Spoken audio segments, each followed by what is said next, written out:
नमस्कार दोस्तों, मैं मंजू हल्द्वानी उत्तराखंड से। दोस्तों, विंटर के बाद समर आता है और विंटर में हमारे बहुत सारे ऐसे प्लांट होते हैं जो डोरमेंसी में चले गए होते हैं, यानी कि उनकी ग्रोथ जो होती है कुछ रुक जैसी जाती है, थोड़ी बहुत कम हो जाती है, ज़्यादा नहीं होती है। तो अब जो है डोरमेंसी का ये माना जाता है कि प्लांट जो होते हैं सो रहे होते हैं, उनको डोरमेंट हो गए होते हैं, तो उनको अब नींद से जगाने का समय आ गया है। तो नींद से जगाने वाले ऐसे कौन कौन से पौधे हैं कि जो हमारे अब जब ये पौधे हमारे कुछ कम फ्लावरिंग करेंगे या ख़त्म हो जाएंगे, उसके बाद हमारा वही पौधे हमारा साथ देंगे, वही पौधे हमारे गार्डन की शोभा को बढ़ाएंगे। तो वो कौन कौन से प्लांट हैं जिनको आपने अब नींद से जगाना है। नींद से जगाने के यानी उन पर आप अच्छी मात्रा में, यानी कटिंग छटिंग जरूरत है तो कटिंग छटिंग करेंगे, उनको रिपोर्टिंग की ज़रूरत है रिपोर्टिंग करेंगे, उनको खाद पानी तो आपने अपने हर प्लांट को जो नींद से जगाना है उसको देना ही है, यानी कि अच्छी मात्रा में। इस समय आपने काऊ डंग, बर्मी कंपोस्ट, जो भी कंपोस्ट आप यूज करते हैं वो कंपोस्ट, नीम खली, ये सब चीज़ अपने प्लांट को जो है इस समय देंगे, तभी वो प्लांट जो है बहुत अच्छे होते हैं। और सालों साल तक गमलों में बना के रखने का भी यही कला होती है। यही सीजन आ रहा है, देखिए मेरे तो ये न्यू ग्रोथ हो चुकी हैं, तो इनमें जो है आपने कई बार देखे होंगे किसी के प्लांट पॉट पे ले आते हैं, नर्सरी में देख के अच्छा सा प्लांट देख के ले आए, उसके बाद कुछ समय तक लगाया, कुछ समय के बाद वो प्लांट जो होता है एक अनसेफ कंडीशन में और बहुत खूबसूरत नहीं दिखाई देता। अपने प्लांट की खूबसूरती को बढ़ाने का बहुत अच्छा सीजन होता है इस समय रिपोर्टिंग करने का। आप जो 15 जनवरी से लेकर 15 फरवरी यानी कि फरवरी एंड तक भी आप जो है रिपोर्टिंग करें, काम अच्छी तरह से कर सकते हैं। इस साल गर्मियां लग रहा है कि बहुत ज़्यादा ही पड़ेंगी, कुछ अभी से भी गर्मी का थोड़ा हल्का फुल्का दिन में एहसास होने लग गया है। तो इस समय जो है कुछ ऐसे प्लांट होते हैं, मेरे पास ऐसे से प्लांट है कि जो कि आपके यहाँ 15-16 साल से भी ज़्यादा समय से मेरे पास वो पॉट में रखे हुए हैं। और पॉट में अगर आपने प्लांट चलाना है तो बहुत ध्यान रखना पड़ता है। ज़मीन के प्लांट की अलग बात होती है, पॉट के रखे हुए प्लांट की अलग बात होती है। उसकी ब्यूटी को मेंटेन करने के लिए आपको जो है उसको रिपोर्टिंग करके, एक्स्ट्रा रूट्स काट करके उसको फिर से अच्छी सॉइल देना पड़ता है। तो तभी तो हमारे पास यही प्लांट मैं जो दिखा रही हूँ, इसको करीब शायद 10 साल हो गए होंगे इस प्लांट को। और इसके अलावा देखिए ये सफरेला की देसी वाली वैरायटी, वो वेरीगेटेड वैरायटी है। तो ये देखिए आप इसका रूट स्ट्रक्चर देखिए, इस प्लांट को शायद 18 के करीब प्लांट साल हो गए होंगे। और चलते मेरे किस वाले पॉट में, मेरे पास बहुत बड़े बड़े पॉट नहीं हैं, बहुत ज़्यादा बड़े पॉट को, क्योंकि मैं अकेले गार्डनिंग करती हूँ, अकेले गार्डनिंग करने में उन पॉट्स को संभालना बहुत टफ होता है। तो दोस्तों पहला प्लांट जो है सफरेला है, जिसको आपने रिपोर्टिंग करेंगे या आपकी जैसी ज़रूरत होगी एक्स्ट्रा रूट्स है तो उनकी कट करके उनको जो है अच्छी फर्टिलाइजर वगैरह देंगे, और जो है पिंचिंग वगैरह भी कर सकते हैं। बहुत अच्छी तरह खाद दीजिए, प्लांट जो है तेज़ी से बढ़ेंगे। अब सेकंड नंबर पर होता है दोस्तों हमारे रबर प्लांट, जिनको कि विंटर बेसिस पसंद नहीं होता है। विंटर में जो है ये बहुत अच्छे खूबसूरत नहीं दिखाई देते हैं। ये देखिए इनका वेरिएशन कुछ कम हो जाता है क्योंकि सनलाइट कम हो जाती है। देखिए कुछ पार्ट आपको टोटल येलो दिखना चाहिए था, कुछ पार्ट ग्रीन। अभी क्या हो गया है कि सनलाइट कम होने के कारण इनमें टोटल लगभग ये ग्रीन जैसे होने लगे, तो कुछ समय के बाद इनका कलर चेंज हो जाएगा। तो इसके लिए इसको अच्छी मात्रा में आप खाद दीजिए रबर प्लांट की सारी वैरायटी को। फिर देखिए दोस्तों ड्रेसिना के प्लांट दिखाती हूँ। ड्रेसिना की डिफरेंट वैरायटी होती हैं, तो डिफरेंट ड्रेसिना जो होते हैं, ड्रेसिना को भी आपने अब जो है रिपोर्टिंग की जरूरत है, रिपोर्टिंग करेंगे। इनको भी इस समय फर्टिलाइजर वगैरह जरूर देंगे। ड्रेसिना की जो पत्तियां सूख गई हैं उनको कट करके हटाएंगे, और जो है एक्स्ट्रा रूट्स है तो कट करेंगे। प्लांट बहुत घना हो गया तो निकाल के आप इसको प्लांट को डिवाइड भी करके नए प्लांट बना सकते हैं। ड्रेसिना की बात करते हैं फाइकस की। फाइकस के प्लांट जो होते हैं, ये भी आपके पास जो वेरायटी हो, इनको सबको इस समय जो है आप फर्टिलाइजर दीजिए। आपके यहाँ नए पत्ते आएंगे, अब इनमें नए पत्ते आएंगे, प्लांट घना आएगा, और जैसे जैसे नए पत्ते ज़्यादा आने लग जाएंगे तो आप उसे ऊपर से पिंच भी करेंगे। तो ये काम जो है, और उसके अलावा प्लांट को निकाल कर इसमें से ऊपर से जो है थोड़े से नीचे गहराई में लगाया जाता है, जिससे नहीं तो प्लांट बहुत लंबा लंबा हो जाता है। अगर आपको प्लांट की हाइट को मेंटेन रखना है तो ये काम भी आपने करना पड़ेगा।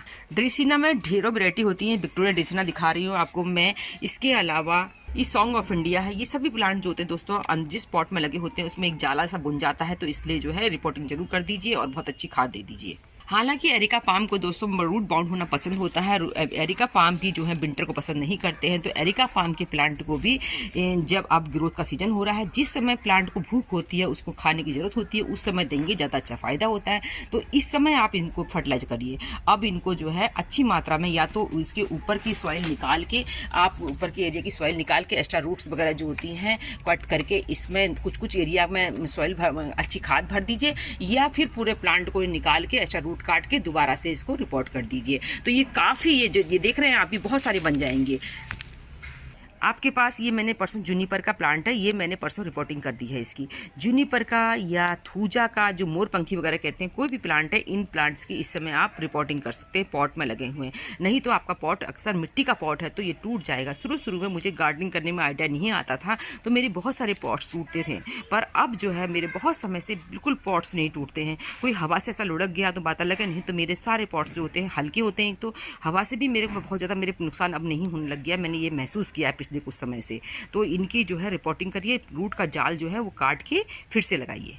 दोस्तों इसके बाद क्रोटन भी अब बहुत तेज़ी से बढ़ेंगे। तो क्रोटन देसी हों चाहे आपके पास हाइब्रिड वैरायटी के हों, कोई भी क्रोटन है, आप इनको इस समय ज़रूर फर्टिलाइज करना मत भूलिएगा। इनको फर्टिलाइज़र दीजिए, इनमें जो है अच्छी मात्रा में काऊ डंग, नीम की खली वगैरह जरूर मिलाइए। और इसमें जो पत्तों में धब्बे वगैरह न बने इसके लिए आप इसमें कुछ जो है केले के छिलके की खाद भी दे सकते हैं। पोटेशियम भी चाहिए होता है इन प्लांट को, कम मात्रा में चाहिए होता है पर चाहिए होता है, तो वो भी मिला सकते हैं इसमें। तो इस तरह से इन प्लांट को इस समय फर्टिलाइजर करना बिल्कुल नहीं भूलना है। दोस्तों ये देखिए, ये है हमारे बहुत खूबसूरत सिंगोनियम। ये जो है इसका कलर जो होता है अब गर्मियों में अच्छा निखर कर आता है, तो इसको भी जरूर फर्टिलाइज करिए। अब फर्न की जो प्लांट है दोस्तों, इनको डिवाइड कर सकते हैं। इस समय ये बहुत ज़्यादा तेज़ी से बढ़ते हैं और इनको और खाद वगैरह जरूरत पड़ती है, क्योंकि जैसे जैसे ज़्यादा ग्रोथ करेंगे तो खाना भी इनको ज़्यादा चाहिएगा। ये समय सीजन आ गया है, सही समय। ये देखिए, आप मान सकते हैं एक ही में प्लांट लगा हुआ है। मैं आपको पूरा दिखाती हूँ, देखिए कितना बड़ा एरिया फैल चुका है। तो ये छोटा सा टुकड़ा लाई थी कब, इसकी खूबसूरती बहुत अच्छी लग रहती है। इस प्लांट को इस समय आप निकालिए और इसके इसी से करीब 10-15 प्लांट बन सकते हैं। तो कुछ बांट दीजिए, कुछ अपने यहाँ लगाइए, कुछ इस तरीके से डेकोरेशन अपने गार्डन में जगह जगह इसके नए प्लांट बना के लगा सकते हैं। आप चाहते हैं कि नाग चंपा कुछ ही दिनों में आपके यहाँ फूलों से भरे, तो नाग चंपा के प्लांट को रिपोर्टिंग करिए। लास्ट ईयर मैंने रिपोर्टिंग नहीं करा तो इस साल मेरा बहुत ज़्यादा रूट बाउंड हुआ था और बहुत जल्दी फूल भी नहीं आए थे।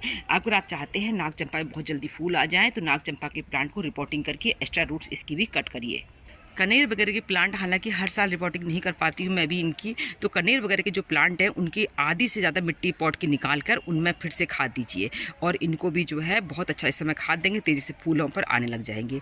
इसी तरह से हमारे बोगनवेलिया जो है, बोगनवेलिया के प्लांट को भी आप खाद दीजिए। इनका भी समय आ गया है कि ये जो है ये तो विंटर में फ्लावरिंग करने वाला है, ये समर में भी करता है। कुछ वेराइटी ऐसी होती है पर कुछ जो समर में ही ज़्यादा अच्छी ब्लूमिंग करती है, उनका भी समय आ गया, उनको जो है फर्टिलाइज करें।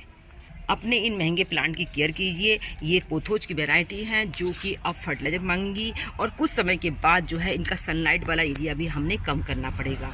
तो ये विंटर में जो है बिल्कुल डोरमेंट पीरियड में होते हैं ये वैरायटी। ये देखिए फाइलोडेंड्रोम वगैरह जो होते हैं, पर मैंने बचा लिए जैसे तैसे, तो इनकी भी सही तरह से केयर करके इनको भी अच्छी खाद पानी दीजिए इस समय।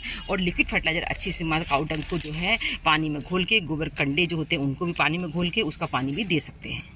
दोस्तों इसी तरह से एग्लोनिमा है। एग्लोनिमा की चाहे आपके पास चाइनीज एवरग्रीन वाली वैरायटी हो, चाहे लिपस्टिक एग्लोनिमा हो, इन सबको इस समय फर्टिलाइज करिएगा। पर इनमें बहुत ज़्यादा जो है एक्सपेरिमेंट मत करिएगा। इनको प्लांट को जो होते हैं ज़्यादा एक्सपेरिमेंट करने से ये प्लांट कई बार डाई हो जाते हैं। पर इस समय जो है अच्छी मात्रा में आप इनमें ऊपर की मिट्टी निकाल के कुछ मात्रा में नीम खली जरूर मिलाइए, जो भी कंपोस्ट देंगे उसके साथ। अगर आपके पास टेंगल हार्ट वगैरह है तो टेंगल हार्ट की सही तरह से केयर करिएगा। अब टेंगल हार्ट और अच्छी दिखेंगी। ये मेरे पास पुराना प्लांट है, फिर भी बहुत अच्छी कंडीशन में है, पर इनमें जो है ग्रीनेस जो आती है, वो चमक जो आती है और बढ़ती है। तो इनको भी जो है अब आप फर्टिलाइजर करिए। जो भी गमलों में लगे हैं उनकी केयर करनी पड़ेगी। अब समय आ रहा है कि आप अपने एग्जोरा की जो है एक्स्ट्रा ब्रांच जो हैं उनकी कटिंग करके उनको जो है शेप में मेंटेन करके रखिए। पॉट में प्लांट लगा है तो इसमें जो है अच्छी मात्रा में फर्टिलाइजर देना न भूलना है। अगर टेम्परेचर बढ़ने लग गया है तो आप जो है इस समय अडेनियम में भी काम करिए। अडेनियम की प्लांट की रिपोर्टिंग करिए। अडेनियम प्लांट को जो है फिर से आप क्रोन कर सकते हैं, इसको घना बना सकते हैं। इन सब के लिए बहुत अच्छा समय है। इसके अलावा जो है तुलसी के प्लांट में भी अब ये काम किया जा सकता है। तुलसी के प्लांट भी डोरमेंसी से बाहर आने का समय होने लग गया है। हाइब्रिड गुड़हल तो हमारे फ्लावरिंग कर ही रहे हैं दोस्तों। इसके साथ साथ जो देसी गुड़हल है अब उनकी बहुत अच्छी केयर करिए। देसी गुड़हल जो हैं गर्मी से लेकर बरसात से लेकर सर्दियों आने तक आपके पास फ्लावरिंग करते हैं, तो उनकी भी केयर करना शुरू कर दीजिए। ये एमरस लिली के मेरे प्लांट हैं, इनकी भी मैंने अब ये केयर करनी है। आप भी केयर करिए, इनमें खाद दीजिए, क्योंकि अब जो है इसमें सरसों की खली भी दीजिए। इसकी जो बहुत जल्दी ये जो है अब इस समय स्टिक निकलेगी और इनमें फूलों का समय आने वाला है, तो इन पर भी काम करना शुरू करना चाहिए। इन सब के अलावा दोस्तों बहुत आसानी से चलने वाले जो हमारे पर्सिलन और पार्चुला का होते हैं, जो पूरी विंटर हमने संभाल के रखे हैं, उनमें भी काम करना शुरू करना चाहिए, क्योंकि वो प्लांट भी अब जो है आने वाले सीजन में हमारा बहुत साथ देने वाले हैं। दोस्तों गार्डन का काम तो कभी ख़त्म होता ही नहीं है। आप जो है एक काम करते हैं, दूसरा शुरू हो जाता है। किसी को संभालना है, किसी पर जो है आगे आने वाले समय के लिए काम करना है, तब उसके अच्छे रिजल्ट देखने को मिलते हैं। तो इस समय जो है ये चीज़ें आप भी जो समझ में आ रहा है इस समय से काम करना शुरू कर दीजिए। बहुत सारे काम होते हैं जो कि कुछ भी शुरुआत करना इसमें 15 जनवरी से हमारा बन जाता है। तो दोस्तों उम्मीद करती हूँ आज का वीडियो, आज की जानकारी आपको पसंद आई होगी। फिर मिलते हैं किसी दूसरे वीडियो में, तब तक के लिए नमस्कार। हाँ दोस्तों, पीस लिली को भी बहुत अच्छी तरह से आप फर्टिलाइज कर दीजिएगा। पीस लिली के जो हैं कुछ ही दिन में इसमें स्टिक बन के आपको इसमें फूल देखने को मिलने लग जाएंगे।